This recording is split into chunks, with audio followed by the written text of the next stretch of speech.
Okay, so I don't do a ton of salads here, especially in the winter time. I think you've learned I'm more of a comfort food kind of girl, but if I'm gonna make a salad, this is the kind of salad I love. Yesterday we had the Stock Market Sisters on and they made a salad that was delicious. I'm piggybacking off of that just a little bit. We're gonna do a farro salad with greens and like a cidery vinaigrette and toasted nuts and roasted acorn squash and all the things I love. So let's go ahead and get our squash rolling first. Now, with the acorn squash, one of the things I love about acorn squash is you don't have to peel it.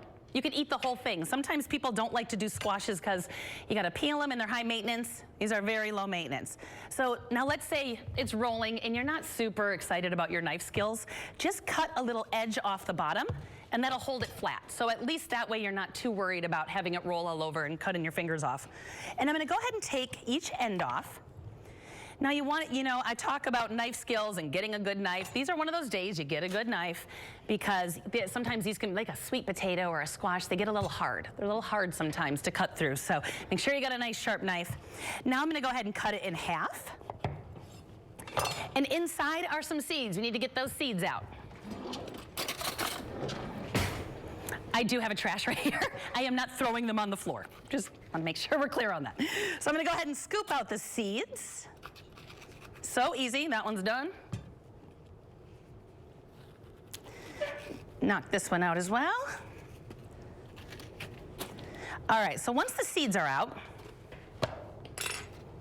I have a baking sheet. We're gonna roast these. We're gonna get this just caramelized and full of flavor, and it's gonna add a really beautiful kind of depth of flavor to a bright salad. So I wanna get that seasonal squash in here. So I'm gonna do about 1/2 inch slices here, nice and careful. Keep your fingers out of the way. My oven is preheated to 400 degrees. When I roast vegetables, I prefer 400 to 425 degrees. I want it to be something that will get nice and caramelized on the outside, but tender on the inside, but that high heat's what's gonna add that caramely flavor. So that's what we're looking for. I'm gonna lay these out. Let me do the other side too. I also love that you can make these ahead of time. So if you want to roast these earlier in the day that you're using later for dinner, that is totally fine. These are good hot, warm, or cold, however you like to serve them. All right, so we're going to go ahead and lay these out. Let's see if I can fit them all on here. I bet you I can. All right, now let's flavor these up. We're going to take a little of our olive oil from the Stock Market Sisters. I'm going to do a little drizzle on those. And then let's add some flavor. So I'm gonna first, of course, salt and pepper with our fingers, nice enough high. Little pepper as well. But now let's get some seasoning. I have some chili powder. Chili powder isn't necessarily gonna add a spice or anything, it's just gonna add a really warm feel to this. So you're gonna get that kind of smoky chili flavor, the warmth, but not necessarily a spice. So I'm gonna go ahead and sprinkle that on. I'm not doing it super evenly because we're gonna toss this all together and put it back on the sheet.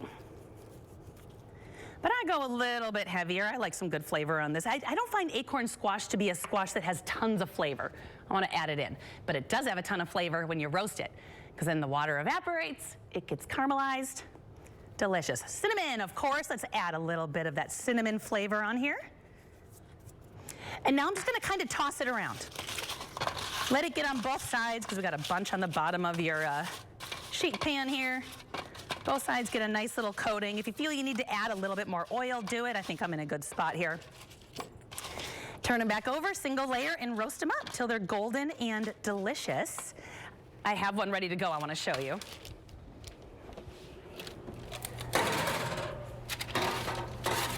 All right, this is what I'm looking for. See if you can see that here. So they are soft. If you push them with your finger, they indent really easily. You can tell they've really reduced in size because that water has evaporated out. The seasoning on there, they smell fantastic. They smell so good. So I'm gonna put these off to the side, let these cool down just a little bit. Next, let's go ahead. Actually, I'm gonna give my hands a quick rinse. I got a little bit of that chili powder going on here. I don't wanna ruin my beautiful new jewelry and get that on my new bracelet, so just give that a little rinse. Okay. Now, I love to add a good crunch into a salad, so I've got some whole pecans. I want you to use whatever you like. You like almonds, use almonds. You like walnuts, use walnuts. But you gotta toast them up. Just take a minute, toast them up. You'll be happy you did. It just brings out the oils, brightens up the flavor, adds a great crunch, but not that raw crunch. It gives that really good back of the tooth crunch that we like. And they're delicious. So I'm gonna use whole pecans, but like I said, this is a very adjustable recipe.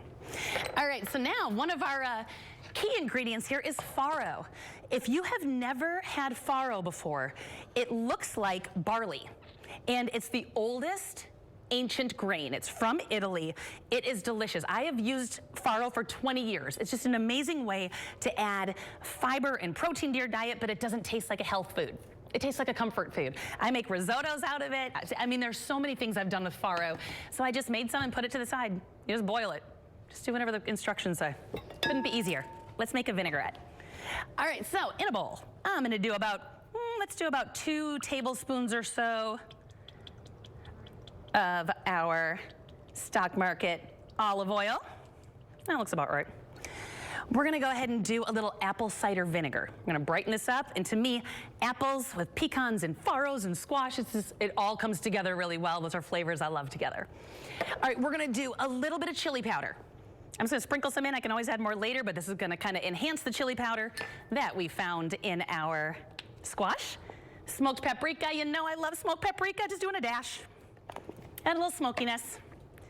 I got some maple syrup from a family friend here that I love to use in recipes. Let's do about 1 to 2 tablespoons of that. And don't forget, well, MITG will whisk this all up. We'll make sure it tastes good at the end. And then finally, let me give these a little toss. Now, finally, I'm gonna do a little bit of shallot. Now, shallot, I would never normally put raw onion in this, but a shallot, you know I have a love for shallots. They just meld into food and add a beautiful onion flavor without overpowering, with that super raw flavor. So I don't need a lot. I'm not gonna use this whole thing. I'll use this for something else in the future. I only need about a tablespoon or 2, but it's gonna really brighten up the flavor here. Okay, so now just like we do with an onion, those lines are telling you what to do. Go ahead and chop down those lines. I do really want this to be small though, so I'm gonna carefully cut through the middle, because that's gonna make our dice way smaller. And then just cut straight down. I'm gonna start with about a tablespoon and we'll see how we feel about it after that. That's about right. I also run my knife through one more time, just to really mince it up. I want nice small pieces that you can't necessarily detect. The maple syrup and the apple cider vinegar also kind of pickles them a little bit and kind of takes some of that rawness out of the way. All right, let's give this a good whisk. And now we can assemble. It's so easy. This is how I assemble this. Of course, need a little salt and pepper in here. All right, so I like to get a big platter, and I'm gonna take my squash here. We'll do like a little medium-sized salad here. Take some squash along the bottom of your plate. I like to top it with, I like to do a mix, but you do whatever greens you like. But I'm gonna do some fresh arugula, because to me that's nice and peppery. I kind of stick these out so you can see them. And some mixed greens. Do a good mix of both. I'll do a little more arugula on top. Look at that purple of the purple leaf lettuce in there is really pretty. I'm gonna do a little, well, first real quick. Nope, she's good. I'm gonna add a little more salt. I'm gonna do a little drizzle of our vinaigrette over the top. You don't need a lot. And then don't forget, we got some toasted pecans. And then our farro, which I also like to toss a little bit in some vinaigrette as well. And that's it. That's how easy the salad is. Feel free to top it with chicken, shrimp, whatever you like. A little bit of farro. We are good to go, and I'm gonna hit it with some dried cherries just to add a little sweetness.